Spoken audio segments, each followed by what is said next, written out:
গভীর রাত, চারিদিকে নিস্তব্ধতা। সেই নিস্তব্ধতার সুযোগ নিল একদল দুর্বৃত্ত। জমির পাশে স্তূপ করে রাখা এক কৃষকের সারা বছরের কষ্টের ফসল খড়সহ ধানের বিশাল গাদায় আগুন ধরিয়ে দিয়েছে দুর্বৃত্তরা। এই আগুনটা প্রায় 11টার দিকে দিচ্ছে। ফজরের সময় নামাজ পড়ে উঠি দেখি কেন আগুন জ্বলে। ওরা লাগলে কার বাড়ি কথা কেটে আগুন লাগে দিলে আসিয়ে দেখি আগুন পোড়াই গেছে। ভলভলা তো শুকেন জিনিস পোড়া গেছে। ধান কাটিয়ে ডাঙে নিয়ে গেছি, আড়ি পালা দিছি, ব্যাপারীর কাছে টেকাও ভোরের সময় গেছে ব্যাপারী। এদিকে আমার চাচা যায় কয় বলে আগুন লাগাই দিছে। দেখতে তো পাইনি। এখন বাড়ি হলো আমার উপার, জমিন হলো আটে। স্যান্ডেলিনা সো, রূপচর্চায় আভিজাত্য। সারা বছরের পরিশ্রম, কৃষকের স্বপ্ন সবকিছু পুড়ে ছাই। সকালে শুধু ছাই আর ধোয়ার কুণ্ডলি। স্থানীয়রা এই ঘটনায় হতবাক। তারা বলছেন, মানুষের সাথে শত্রুতা থাকতেই পারে, কিন্তু ফসলের এমন ক্ষতি মেনে নেওয়া যায় না।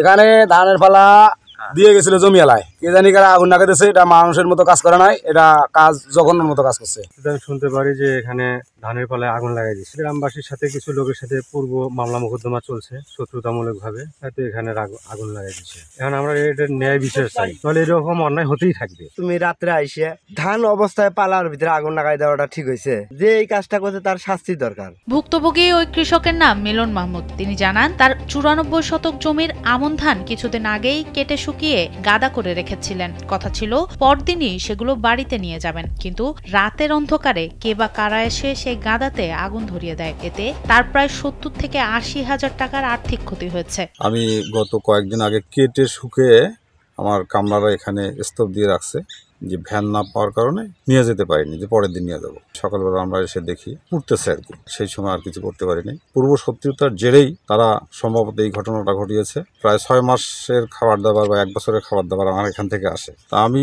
প্রশাসনের কাছে এর দৃষ্টান্তমূলক শাস্তি দাবি করছি। ক্ষতিগ্রস্ত কৃষক এই জঘন্য কাজের জন্য তার পুরনো জমি জমা সংক্রান্ত বিরোধের প্রতিপক্ষদের সন্দেহ করছেন। যদিও স্থানীয় চেয়ারম্যান বিষয়টি মিটমাট করে দিয়েছিলেন, তবুও তিনি মনে করছেন এটি তাদেরই কাজ। ঘটনাটি ঘটেছে রংপুরের পীরগাছা উপজেলার কৈকুড়ি ইউনিয়নের মোংলাকুটি মাস্টারপাড়া গ্রামে। ভুক্তভোগী ওই কৃষক থানায় লিখিত অভিযোগ দিয়েছেন। এ ঘটনায় পীরগাছা থানার ভারপ্রাপ্ত কর্মকর্তা মোহাম্মদ আমিরুল ইসলাম জানান, তারা বিষয়টি গুরুত্বের সঙ্গে দেখছেন এবং প্রয়োজনীয় আইনগত ব্যবস্থা গ্রহণ করা হবে। আমি তদন্ত করছিলাম ভাই, ওসি সেক্টর রংপুরে।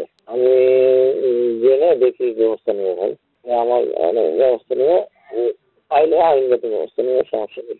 এই জঘন্য কাজের নিন্দা জানিয়ে স্থানীয়রা দোষীদের খুঁজে বের করে দ্রুত আইনের আওতায় এনে দৃষ্টান্তমূলক শাস্তির দাবি জানিয়েছেন।